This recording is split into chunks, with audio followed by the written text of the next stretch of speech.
Hello, Miami. You're watching 305 Sports Now, your home podcast and channel for all things Miami sports related. I am Will.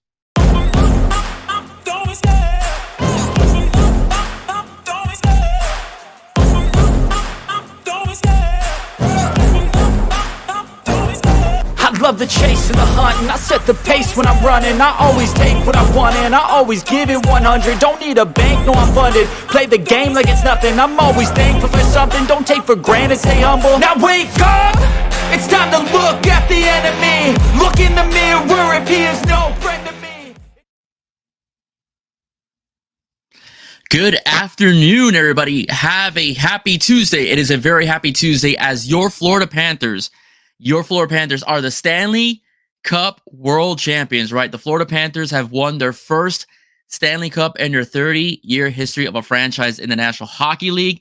I will be giving a slight analysis of the last period towards the end of this episode, and so because I want to make it all about the Canes, but I cannot go without congratulating Matthew Tkachuk, Sergei Bobrovsky, Alexander Barkov as well, Aaron Ekblad, okay, Coach Paul Maurice, all those individuals that made it possible for the Florida Panthers to become Stanley Cup champions. Roberto Luongo, who now serves in the office, right, as well. Vinny Viola and Bill Zito that put the team together that gave us a championship team. Sam Reinhart as well.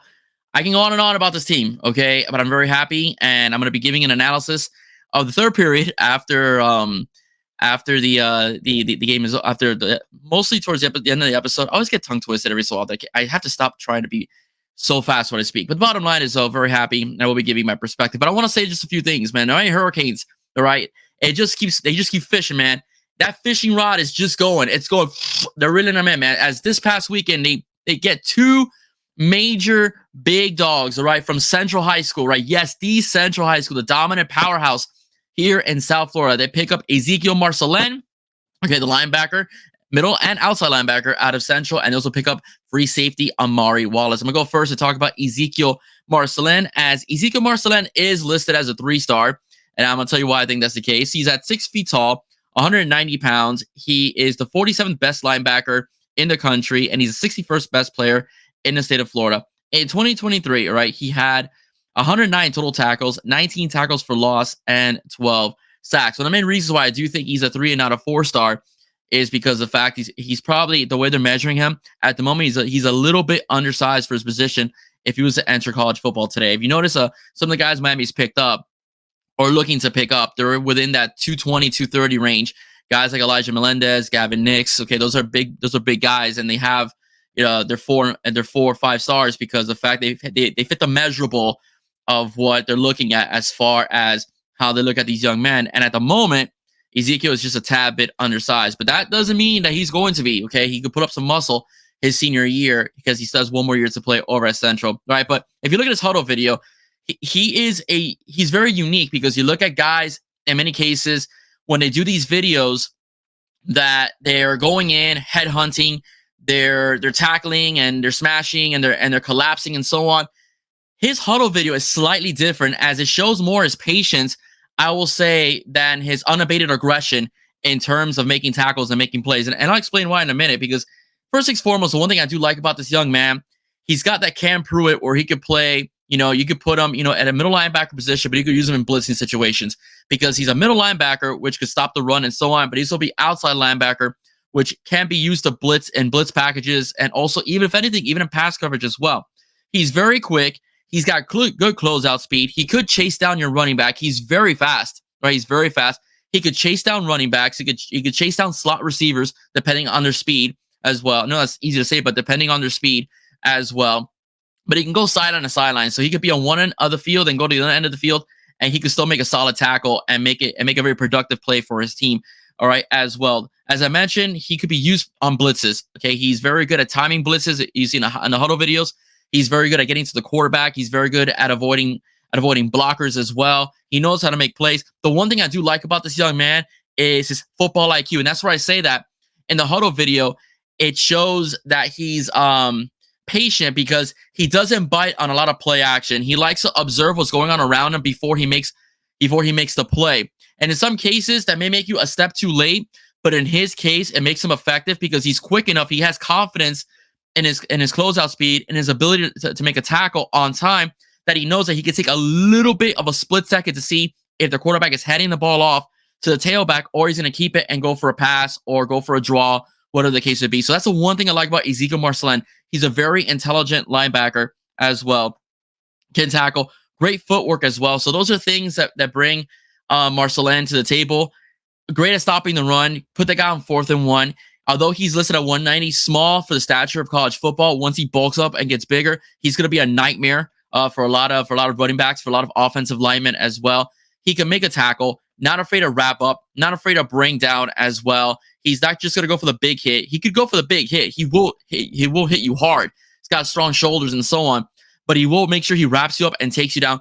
Good tackling fundamentals. That is what you get out of a player that comes out of Central. They are very well coached over at Central High. They've won multiple state championships. They're very competitive every single time they're on that football field. Doesn't matter who they are playing. They give it their all. They're giving it 100%.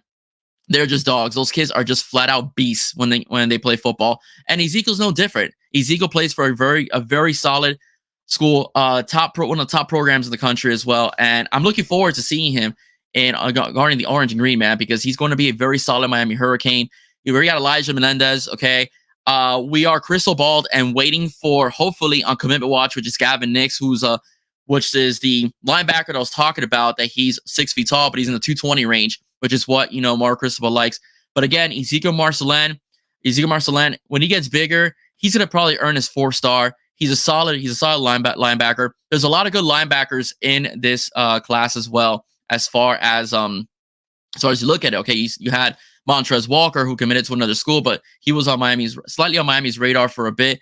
TJ Alford, I think he's on flip watch, to be honest with you. Although he's going to Ohio State, or he's verbally committed to Ohio State, I do think that if push comes to shove, depending on how the season goes, Miami can make a run for him and possibly take another player from OSU. We'll see what happens there. But I like Ezekiel. I like what I saw in video. I like the patience. I like the action of making plays as well. So I think that I think the Kings got a good one. Okay, now, and I think Miami's linebacking core is going to be solid for years to come. They're stacking that talent. There's a lot of depth in the linebacker position this go around as well. And Miami's just going to keep attracting these linebackers because they're very well coached. Coach D. Nick is an absolute beast. I might do a special on him real soon, because not only is he a good recruiter, he's also a good mentor for these young men. He's also a heck of a coach. All right, a heck of a coach. All right, as well. So there's a good group of guys. All right, and Ezekiel is joining a very good group of guys, of young linebackers as well, with occasional veterans as well sprinkled in there in that mix. Okay, now I just finished talking about the linebacker. Now I'm gonna talk about his teammate. All right, his teammate is 4-star free safety Amari Wallace. Amari Wallace commits to Miami. He had been crystal balled for about a week, all right, to come to the Miami Hurricanes, and he decides to verbally commit. All right, he is the 24th best safety in the country, and he's the 40th best player in the state of Florida. He's listed at 5'10", 172 pounds, okay, as well. A little small, but he's effective, okay? 28 total tackles, 6 interceptions. He's fast, right? He's fast. Very fast as well. He can break on the ball very quickly. He's an absolute ball hawk. If push comes to shove, he will go for the interception. He's not afraid to take chances if he feels like he's in good position to make plays. He can cover your best receivers, all right, as well. He can cover your tight ends, all right, as well. A very good tackler as well. Very quick on his breaks in terms of going after the football. Sideline to sideline, solid tackler. He's not only a free safety, from looking at his video as well, the way he looks in coverage, He also, I personally believe, based upon his size as well, you could probably put him in as a nickel corner if you want to try that as well. If you have too many safeties, Miami is in the mix for some safeties, this recruiting cycle. So if you want to switch him over a little bit and have him play some nickel, I think he'd be very effective at the nickel position as well. He can tackle. He's got he's got good speed. He's got very good speed as well. So I think he could chase down some slot receivers. He could be a nightmare for some slot receivers. He could also pretty much take on some teams' quick tailbacks as well if they tend to leak out, depending on what kind of coverage Coach Landon Guidry wants to do as far as how they utilize them or whatever that play calls for as well. So that's what I want to say. But Amari Wallace is an absolute dog, man. He's a beast, an absolute beast. Again, good speed, good hands, an absolute ball hawk. Again, landing defensive backs is very important for Miami this recruiting cycle, because that is a position in which there has been a lack of depth, and Miami is in the mix. Okay, they picked up Amari Wallace. They are in the mix for Chris Ewald Jr., the cornerback at Shamana Madonna. Jabari Antoine just decommitted from LSU, and I'm sure Miami is hot on his heels as well. And although Drake Stubbs has verbally committed to USC, I do not think that's solid. USC does have a tendency of losing some commits, and Drake Stubbs was here recently at Greentree, and the visit went well. The visit went very well, and I do think he's also on Miami's radar as well. I know he's on Miami's radar as well. So I think that the Canes are pretty much trying to get a solid recruiting class of defensive backs to pretty much end the narrative that they lack depth in that position. Even though, from what I heard, the young guys like Ryan Mack and OJ Frederic are balling, in conditioning and so on, and whatever it is that they're doing, while practice isn't going on, they've been playing very well. But the bottom line, or they've been doing very well. But the bottom line is though that Miami still wants to stack some more defensive backs. Listen, guys, it's a passing game right now in terms of collegiate football. It's a passing game, so it's good to have as many solid defensive backs as you can.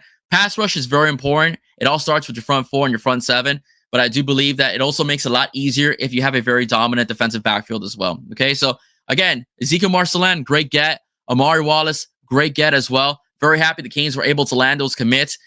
Central always has very solid football players that they send over to college football, to the NCAA, to the Power Fives. That's why they get heavily recruited when most of those players get heavily recruited as well from big time schools when they're down here checking out players and whatnot. Okay. Now, I wanted to address the Panthers a little bit. I am so happy. I'm so happy. I still remember that first cup run with Brian Skrulin, Robbie Niedermeyer, Radek Dvorak, Ed Jovanovski, as well, Scott Mellenby. Okay, the Scott Mellenby as well, Stu Barnes, and of course John Van Beesbrook, who was the goaltender at the time. Head coach Doug McLean. That was a fantastic run. It was a fantastic run, and it was very rare because no one ever thought that hockey could survive in South Florida, and those games were played at the Miami Arena. That was even though it was a sweep, that game 4, that I believe went to double overtime against Colorado, I will never forget. It was a 0-0 game for I would say 60 minutes, and so on. More than 60 minutes, actually, about 80 minutes, and it was just a fantastic experience to be able to watch a Stanley Cup at a young age when I was about 15, 16 years old. Yesterday was fantastic. All right. I'm not gonna lie to you guys, I was terrified because we had lost 3 straight, and let's face it, Edmonton looked like the team that looked better skating on ice. The offense looked more crisp. They're able to move. The Panthers weren't able to disrupt their offense the last 3 games. So I was nervous, man. I was very nervous. I thought that, hoping that we didn't see a major collapse, but a part of me also felt that, this is, they won 3, it's time to get 1, and we got it at the right time. That third period, though, I was screaming at the high heavens because I was so afraid that we would end up losing that game, because for about 8 minutes, the Panthers had no shot on goals. They played a complete game of keep away from the Edmonton Oilers. And usually, basically, what I'm trying to say is they play not to lose. And that's where I was freaking out. I said it on Twitter, the same thing as well. They're playing not to lose. And if you look at history in general, teams that tend to do that, the outcome doesn't always result very well for them, okay? If you're a Dolphins fan, you know this because that's happened in the past. If you're a Canes fan, you know this because it's happened in the past when you try to kill clock and you get a turnover, and all of a sudden, team like Florida State put some points on the board, and now you're in trouble. So the Panthers played a bit like that last night. Even the announcers said they looked a little tentative towards the middle of the game. But I don't know what Paul Marie saw, because while the Panthers were getting blitzed, okay, especially towards, I would say, the 6 period mark, 5 period mark, when it looked like they would never be able to get out of their own zone. Like the Edmonton Oilers were always going to be in that zone. I don't know what Paul Marie saw, but the last 2 minutes of the game, that Edmonton team exhausted itself so much trying to score, and the Panthers just putting up a wall between Bobrovsky and themselves, that the last 2 minutes, they just flat out ran out of gas. I mean, they had no legs. This is the most important game of your career. Game 7, Stanley Cup Finals, and Edmonton just couldn't skate anymore. It's like they were carrying sandbags in their skates. It was unbelievable.